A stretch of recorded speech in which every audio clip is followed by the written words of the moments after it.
Assalamualaikum dan juga selamat sejahtera. Okay, hari ini kita akan sambung Sains tingkatan 4 bersama saya Cikgu Tuti dalam Mikasma Pewarisan.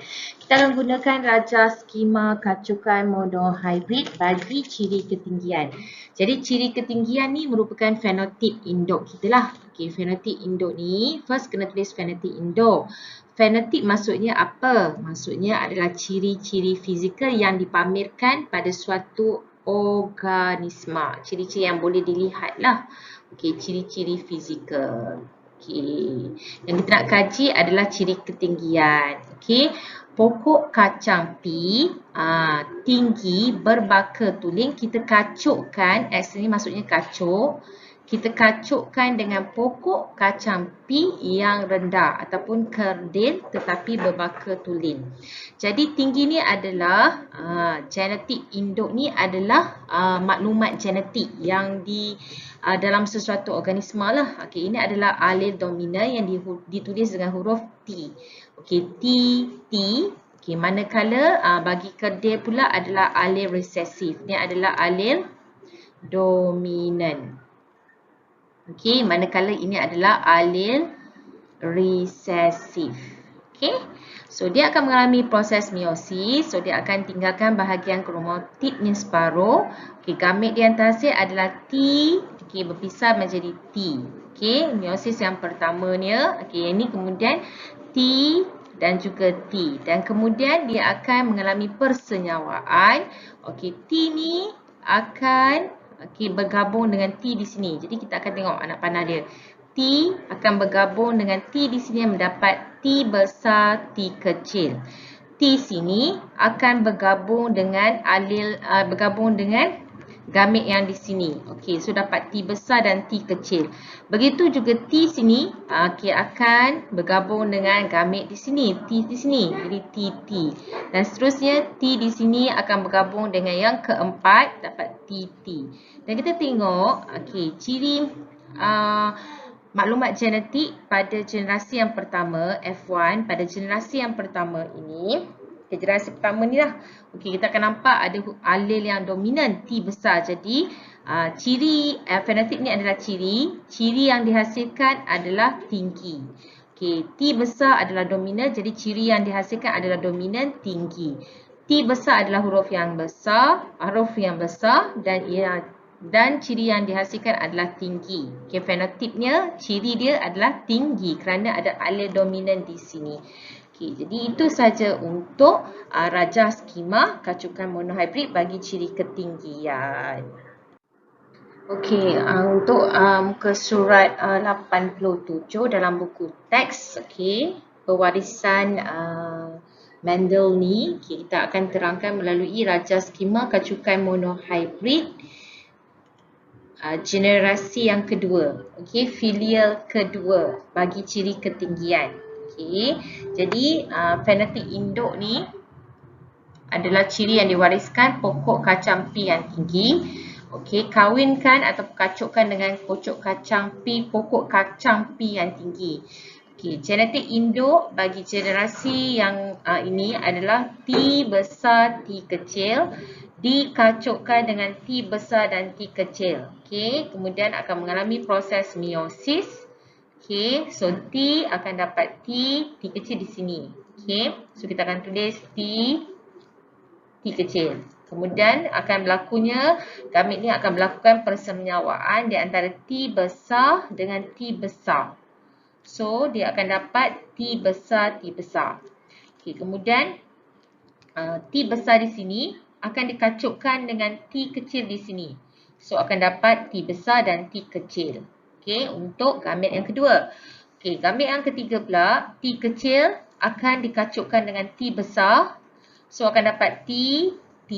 Dan yang terakhir, T kecil akan dikacukkan dengan T kecil di sini. So, yang terakhir akan dapat T kecil dan T kecil untuk maklumat genetik F2. Okay, generasi yang kedua. Okey, manakala ciri yang dihasilkan bergantung kepada maklumat genetik F2 ni, T besar ada alel dominan, so adalah tinggi. T besar, T kecil, alel dominannya ada, jadi tinggi. T besar, T kecil, alel dominan dia ada, jadi fenotipnya adalah tinggi. Okey, ciri dia adalah tinggi. Fenotip tu maksudnya ciri. Okey, T kecil ni adalah allele resesif. Okey. Okey, jadi ciri ataupun fenotipnya adalah kerdil. Jadi nisbah, okey, nisbah tinggi, okey, kepada kerdil adalah 1, 2, 3. Nisbah dia tinggi 3, kerdil dia 1. Jadi ada 4 anak. Okey, jadi kebarangkalian untuk dapat anak anak yang tinggi ni adalah 3/4. Okey, manakala kerdil ni adalah satu daripada 4 gamet tadi lah. Okey, 3/4 ni kalau kita bahagikan kali dengan 100%, kita akan dapat 75%. Di sini kita akan dapat 25%. Okey, itu saja untuk maklumat raja skema pewarisan generasi filial yang kedua bagi ciri ketinggian. Okey, pewarisan ciri daripada eksperimen Mendel ni boleh digunakan untuk menerangkan pewarisan ciri pada manusia juga. Ciri-ciri yang diwariskan oleh seseorang bergantung kepada maklumat gen yang diwariskan oleh ibu bapanya. Okey, kita akan tunjukkan satu ciri. Okey, induk. Okey, fenotip ciri induk dia adalah bapa boleh menggulung lidah. Okey, berkahwin dengan ibu yang tidak boleh menggulung lidah. Jadi maklumat genetiknya ataupun genotip induk dia, okey, BB kedua-duanya adalah allele yang dominan, manakala BB adalah allele yang resesif. Okey, mengalami proses meiosis, okey, kita akan dapat B kecil untuk gamet yang akan dihasilkan. Okey, melalui proses meiosis di bahagian sperma dan di bahagian ovum. Inilah. Okey. Persenyawaan. Okey, antara persenyawaan yang berlaku, okey, adalah anak yang pertama, genetik anak pertama ni adalah B besar. Okey, kita akan disenyawakan dengan B kecil. So kita akan dapat B besar, B kecil. Kemudian B ini akan bergabung dengan B ini. So anak panah dia begini. So kita akan dapat B besar, B kecil. Okey, manakala B besar, okey, berkahwin dengan B kecil di sini, so kita akan dapat B besar, B kecil. Okey, dan yang ketiga B besar, B kecil. So B besar, B kecil. Ini adalah maklumat genetik yang diperolehi daripada persenyawaan antara gamet ni lah. Okey, manakala ciri-ciri hasil daripada maklumat genetik anak yang pertama, filial dari generasi pertama, B besar, B kecil. Jadi kita ada allele yang dominan di sini. Jadi B besar itu menunjukkan boleh menggulung lidah. Okey, ni pun boleh menggulung lidah, dan boleh menggulung lidah. Jadi nisbah, okey, boleh menggulung lidah dan tidak boleh, kepada nisbah tidak boleh, kita akan dapat di sini adalah 4, 1, 2, 3, 4, dan tidak boleh menggulung lidah, kita tidak ada langsung, so kosong. Jadi 4 nisbah kosong. Okey, kebarangkalian ini adalah 100%. Jadi anaknya adalah 100% akan mewarisi menggulung lidah apabila bapa yang boleh menggulung lidah berkahwin dengan tidak boleh menggulung lidah. Okey. So dekat sini 100%, okey, sini 0%, ataupun kita boleh singkatkan menjadi 1 nisbah 0 untuk kebarangkaliannya. Okey, itu sahaja untuk raja skema pewarisan kebolehan menggulung lidah bagi allele, okey, dominan BB berkahwin dengan allele resesif B kecil, B kecil. Okey, untuk raja 5.14 ini, okey, penentuan jantina anak, kita sudah maklum bahawa seorang lelaki mempunyai 46 kromosom. Okey, 46 kromosom. Okey, 46 kromosom ni bermaksud 44 kromosom autosom pada sel badan ataupun sel soma dan 2 kromosom pada kromosom seksnya. Okey, pada sel pembiakan. Okey, 2 kromosom. Okey. Sama ada kalau lelaki adalah XY, lelaki, kalau perempuan adalah XX.